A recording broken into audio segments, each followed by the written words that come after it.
Hi hello welcome to Yuva's kitchen. Yuva's கிச்சனில் இன்றைக்கி நம்ம என்ன செய்ய போகிறோன்னா க்ரீன் சிக்கன் கிரேவி தான். மின்ட் ஃப்ளேவரோட ரொம்ப அசத்தலாக இருக்கும். ட்ரை பண்ணி பாருங்கள், எப்படி செய்யலான்றதை பார்க்கலாம் வாங்க. 3 பெரிய வெங்காயம் எடுத்திருக்கேன், 2 மீடியம் சைஸ் தக்காளி, 3/4 கிலோ சிக்கன் எடுத்து ஃபுல்லாக க்ளீன் பண்ணியாச்சு. கடைசியாக ஒரு வாட்டி மஞ்சத்தூள் போட்டு ஃபுல்லாக வாஷ் பண்ணிவிட்டு தண்ணியெல்லாம் ஃபில்ட்ரு பண்ணி எடுத்து வச்சுருக்கேன். இதுக்குண்டான மசாலா என்னென்னு பார்ப்போம். 10லேருந்து 15 பூண்டு பல், ஒரு விரல் சைஸ் அளவுக்கு இஞ்சி துண்டு பண்ணி வச்சுருக்கேன், தோல் சீவிட்டு. அடுத்து 1 டீஸ்பூன் சோம்பு, கொஞ்சம் பட்டை, அடுத்து 3 பச்சை மிளகாய், 1 டேபிள் ஸ்பூன் அளவுக்கு குருமிளகு எடுத்திருக்கேன், 1 டீஸ்பூன் சீரகம்.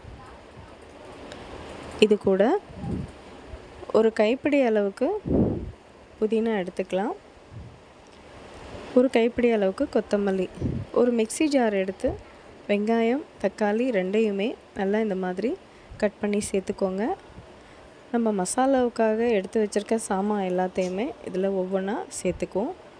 3 பச்சை மிளகாய் வந்து காம்பெல்லாம் எடுத்துகிட்டு சேர்த்துக்கோங்க, காம்போட வேண்டாம். அப்புறம் பூண்டு, இஞ்சி, சோம்பு, பட்டை, மிளகு, சீரகம்.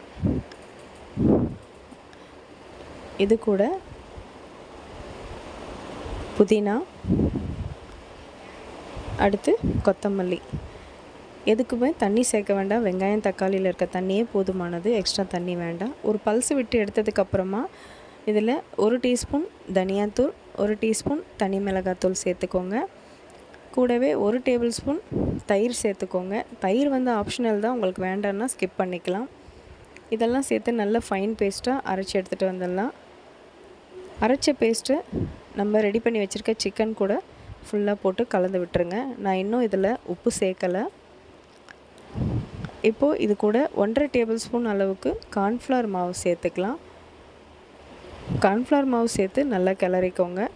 கூடவே 1 டேபிள் ஸ்பூன் உப்பு சேர்த்துக்கலாம். உப்பு சேர்த்துட்டும் நல்லா ஃபுல்லாக பெசரி வச்சுக்கோங்க. ஒரு 15 நிமிஷம் போல் இது ஊறட்டும். இப்போ இது ஊறினதுக்கப்புறமா ஸ்டவ் பற்ற வச்சு ஒரு 3 குழிக்கரண்டி அளவுக்கு நல்லெண்ணெய் சேர்த்துக்கலாம். நல்லெண்ணெய் சேர்த்து காஞ்சதுக்கப்புறமா இந்த நம்ம கலந்து வச்சுருக்கோம் இல்லையா மசாலாவில், அந்த சிக்கன் எல்லாத்தையுமே இதில் சேர்த்துக்கோங்க. நல்லெண்ணெய் சேர்த்து சமைச்சிங்கன்னா ரொம்ப டேஸ்ட்டாக இருக்கும். இப்போ இந்த சிக்கன் எல்லாமே இதில் சேர்த்துட்டு அப்பப்போ 5 நிமிஷத்துக்கு ஒரு வாட்டி கிளறி விட்டுக்கிட்டே இருங்க. ஒரு 20 நிமிஷம் நல்லா வேகட்டும், மூடி போட்டு விட்டுடுங்க. மீடியம் ஃப்ளேமில் வைங்க, கட்டாயமாக நீங்கள் மீடியம் ஃப்ளேமில் தான் வைக்கணும், இல்லைன்னா அடிப்பிடிச்சிரும். இப்போ தண்ணியெல்லாம் வத்திரிச்சு பாருங்கள், சூப்பராக ரெடி ஆகிடுச்சு க்ரீன் சிக்கன் கிரேவி. இது வந்து ஒயிட் பகாரா, அப்புறம் இந்த தேங்காய் பால் சாதம் இந்த மாதிரியெல்லாம் செய்கிறோம் இல்லைங்களா, அந்த மாதிரி ஒயிட் புலாவுக்கு இது எல்லாத்துக்குமே இது ரொம்ப சூப்பரான சைட் டிஷ்ஷுங்க. நீங்களும் ஒரு வாட்டி ட்ரை பண்ணி பாருங்கள், சாதத்துக்கு கூட ரொம்ப அட்டகாசமாக இருக்கும். தேங்க்யூ ஃபார் வாட்சிங். Keep smiling.